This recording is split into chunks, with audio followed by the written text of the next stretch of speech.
fa manoloana izay ao anatin'ny tontolon'ny taranja bola lavalava izay dia isan'ny vaovao ny ely ihany koa ary nampahafantarina tamin'ny mpanao gazety nandritra ity herinandro ity ny amin'ny fampiatoana ny filohan'ny ligina lamanga izay fanapahan-kevitra ireo seksiona moa izany mitondra fanazavana mikasika indrindra izay ny filohan'ny seksiona avaradrano Andriamatoa Radimila Reny. Le izy zany tsy fangatahana no ataonay fa tonga dia fampiatoana amin'ny ligina nalamanga dia efa nandefa taratasy izay rehefa voromaika izay section rehetrarehetra dia natao vao latsabato miafina ny fanapahan-kevitra izay nataonay dia efa nandraisanay PV efa nandraisanay taratasy tsoratra rehetrarehetra ary nanaovanay ny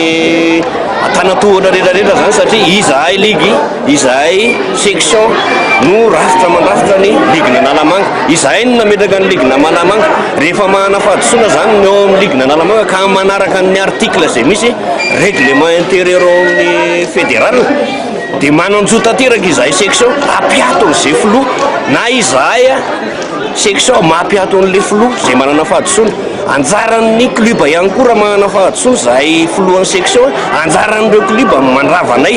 amin'ny fahadosoana izay anananay ka noho izany efa vita izay zavatra izay ary efa natolotra fédération taratasy ka manainga mavesatra ny malagasy rugby izahay manainga mavesatra ny ministère izay izay mety hidina nalamanga amin'ny resaka sport mba handray andraikitra agny akagny fa ratsy zany dia miara-petonay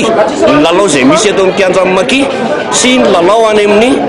kianja amin'ny Malakamba rehefa tsy mandray andraikitra ianareo izay tokony andraikitra tokony handray andraikitra izay tandrify rehetrarehetra izay.